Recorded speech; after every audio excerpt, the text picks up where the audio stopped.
What's up, Game Boys and Girls? Big T here, back with another video, and I'm gonna put as much effort into this video as Jeff Keighley put into actually giving out awards for his awards show. Yeah, so I didn't watch, I'll just tell you right now, I didn't watch the Game Awards. I haven't watched it in probably 4 or 5 years at this point. I just think it's a big waste of time, and it's the same old issues with the award show itself. I think it serves a better purpose as a kind of game reveal show. It's a well, if we still had an E3, we kind of do. It would be a nice in between end of the year type of E3 thing.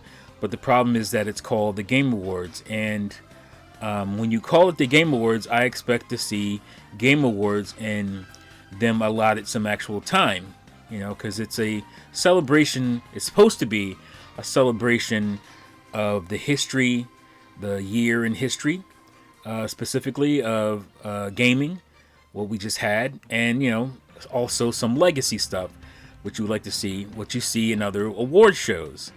But I'm not going to complain about the fact that there are trailers and there is commercials and whatnot, because that's how you pay for the show. It is a sponsored event, so I understand that.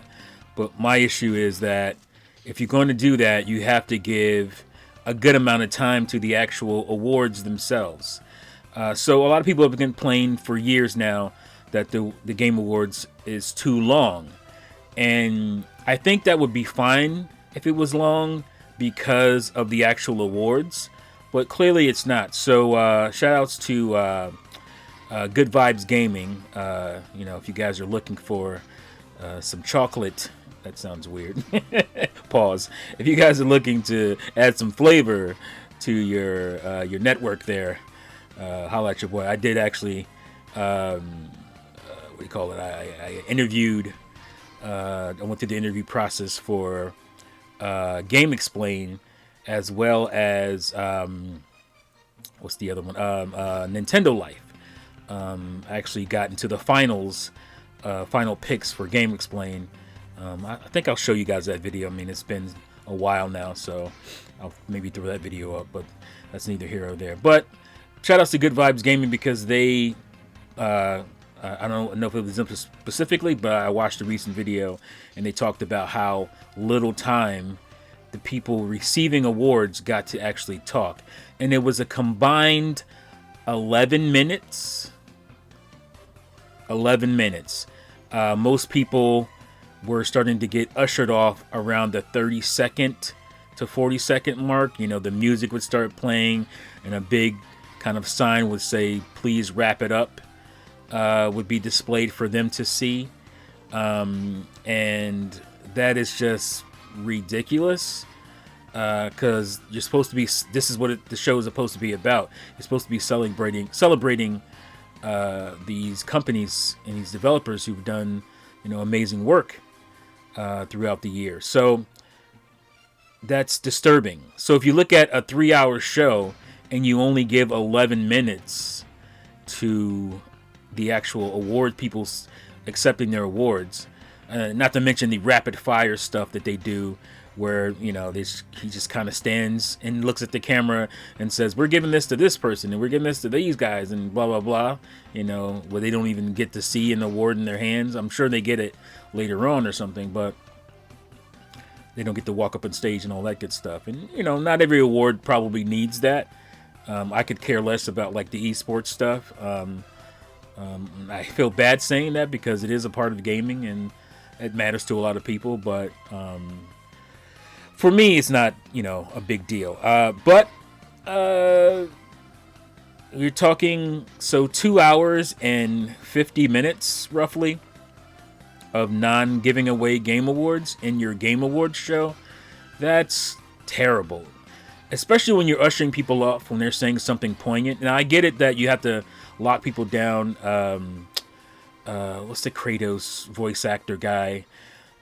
He had an 8-hour speech last time or something, and that was, I mean, that's obnoxious. That should never happen. And that's, they quote unquote cut down because of that, but they weren't really giving people much time even before that. So they're using him kind of as a scapegoat. And some people are coming down on him because of his Call of Duty joke about his speech being longer than the campaign. It's a funny line. I think it shouldn't be coming from him, especially when he's going to be looking to do work for companies. There's a thing in entertainment where you don't criticize, unless it's something like criminal, but you don't criticize other people's work in entertainment. And he didn't really follow that rule. So again, the joke was funny, but I don't think it should have came from him. It should have been like some comedian or something. But yeah, the awards part of the award show is pretty whack, and it's just too bad. And it's not going to change. I don't think it's going to change because I think it is a good money making scheme, the Game Awards. So I don't see. I mean, because people are complaining about these same issues for years now, and it's not going to change. People, it's not going to get shorter. And what I'm complaining about now is not going to change really, because if you haven't figured this out in 10 years, Jeff Keighley, you're not going to figure it out. I mean, or you don't want to figure it out. This is what you want it to be. So, and whatever, I mean, I'm not going to be mad about it, but I'm not going to watch, and I haven't watched. But it doesn't matter because enough people watch for him to make a profit off of this thing. That's why he keeps doing it every year. And companies will show up and do their reveals. And that's mainly what the show is about, getting reveals. And I think a lot of gamers probably just watch for that, and a lot of gamers don't really care about the pomp and circumstance, if you will, the community aspect, the cultural aspect of gaming. They don't really. A lot of these guys don't really care about that stuff. They want big reveals, and they want to be able to dunk on the other guy's plastic. They want to be able to, have some ammunition to say my box is better. And that's what most of these guys actually care about. So at the end of the day, why am I even wasting my time with this video? But what the heck, I had time to waste. So here you have it. So this is why I haven't been watching the Game Awards. It's why I will continue not to watch the Game Awards unless something dramatic happens. I don't think it will. Was it the last time I watched it? 2018? I don't know. When all the big guys were there, like Reggie, and I think that was the last time I actually watched it. So it's been a while. And I don't foresee myself watching anytime soon. So I just wait and get the highlights, reveals or whatever that happened. I can watch that later. I don't have to be sitting there waiting for 3 hours for, 10 minutes of stuff that I actually care about, outside of, people, being celebrated. That's the only reason I would watch. So I can just catch that stuff later and not waste 3 hours of my life on it. So there you have it.